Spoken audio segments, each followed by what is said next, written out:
welcome back to my YouTube channel. It's been a while. I've missed you, even though I didn't go anywhere. But yeah, I've not had like a face-to-face video in a while. Or is it in a while? I don't know. I forget.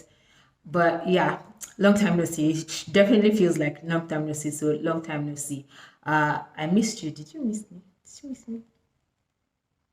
I hope you did.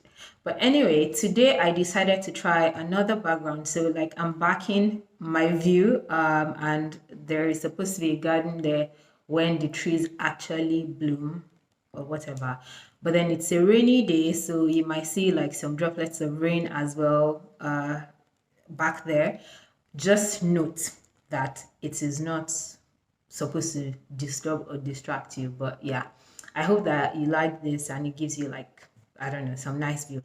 Today, I'll be sharing all you need to know about applying to a school in France. As you might know, I'm an international student from Nigeria studying in France. I'm doing a master's program, and on this channel, I've been sharing how I got here, the things that I did, what you can do if you want to come here, you know, and stuff like that.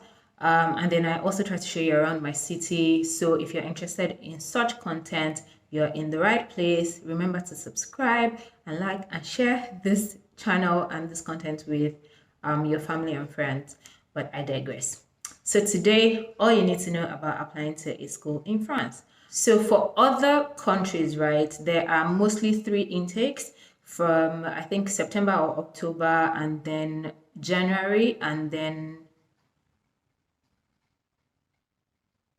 May or April or May, something like that.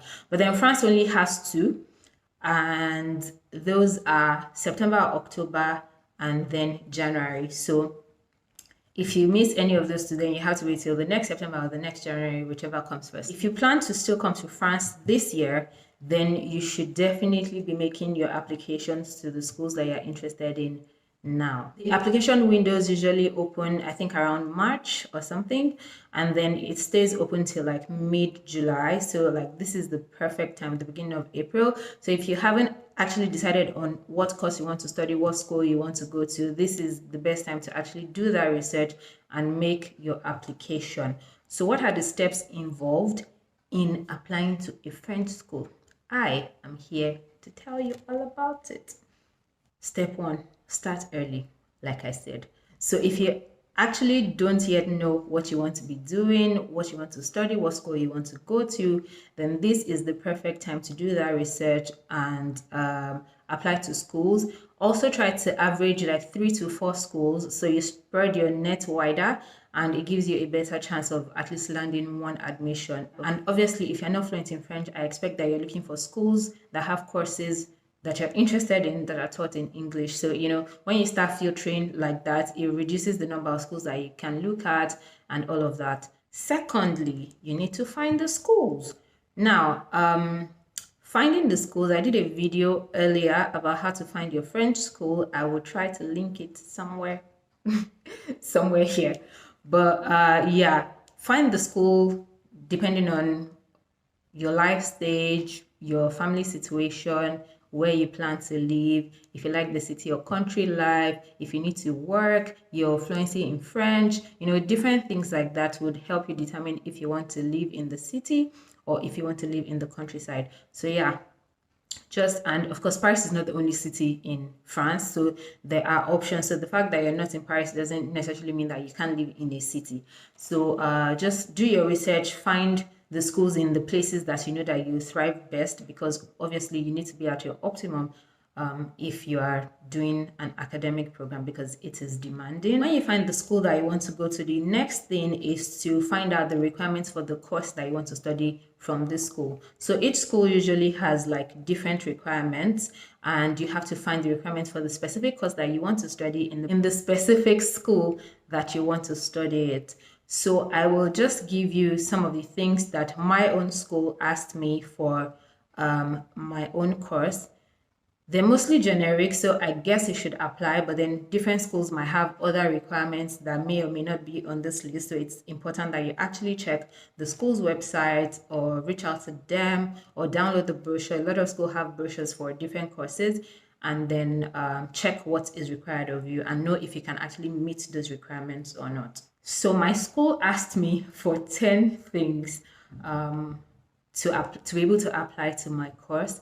And essentially, I was supposed to provide them with the completed application form, my CV in English language because I was applying to study in English, my international passport data page, a passport photo, my motivation letter in English that was supposed to be an average of 8,500 words, two reference letters that could be either academic or professional, a copy of my undergraduate degree and transcripts, and then a copy of my high school degree or high school results, English language proficiency test, and then they put in bracket that it was only for people that were not native English speakers. So in my application, I said to them that I'm a native English speaker, but because I had an active IELTS test result, I included it anyway.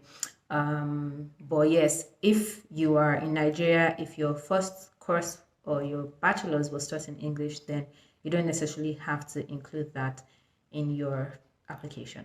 And then the last thing was a payment receipt of 100 euros for the application fee. So of course they sent like bank details to pay to and all of that. So yeah, like I said, the list might change a little bit depending on your school. Maybe the application fee will be lower or the same or higher or any of those things. But yeah, basically that's what they asked me to do. So find out the requirements, know that you can actually meet them before you start paying any application fee, because application fees are usually non-refundable. So if you pay them 100 euros and then you realize that you can't meet some of the requirements, that money is gone. Now, put your documents together. So you have the requirements, you know that you can meet them. It's time to start finding all these things from wherever they might be. If you already have your university transcript for your bachelor's, then that's great.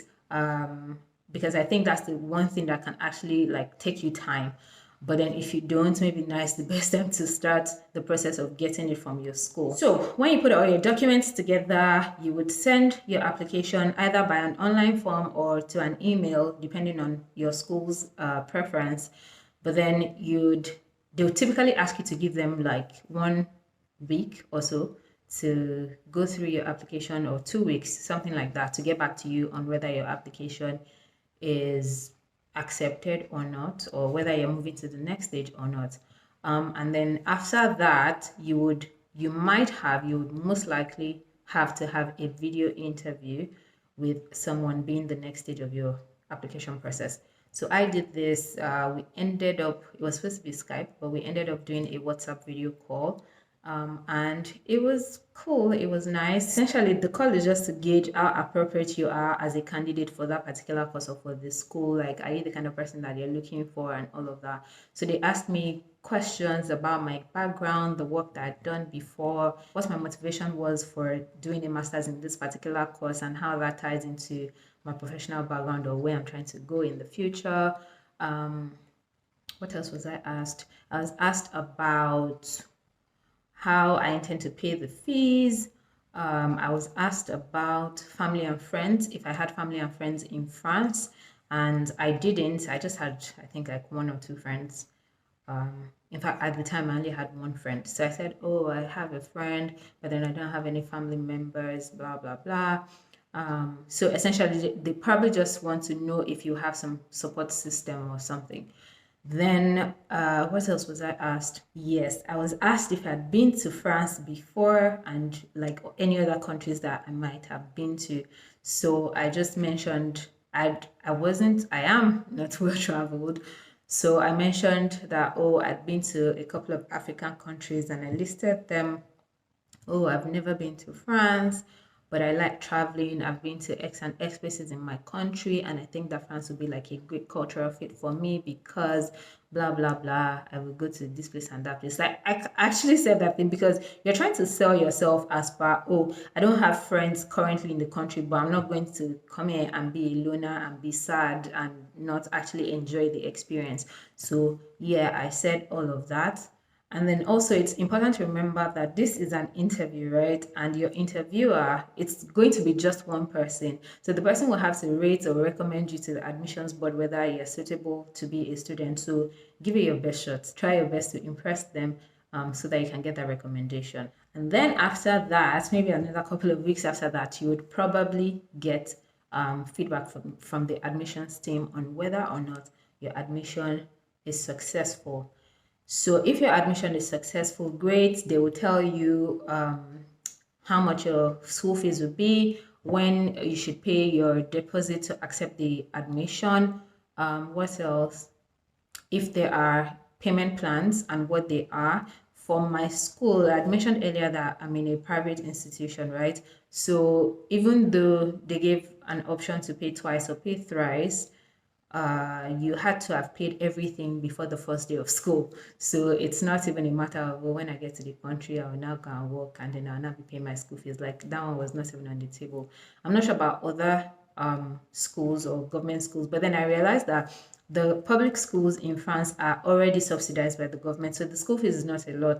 It's like between 2.5 and maybe 4K euros. Sometimes you even get like a fully funded scholarship and all that. So if that happens, then great for you. You don't have to pay anything. But if you do have to pay, if the fees are already subsidized, then that helps you to have less to pay. After you have paid and accepted your admission, paid the deposit, now you have to apply for your visa. But that is an entirely different video. I do hope that you found this useful and that it takes you one step closer to schooling in France and finding the perfect school for you. And I will see you in my next video. You know what to do. Share this video. Bye. Bientôt.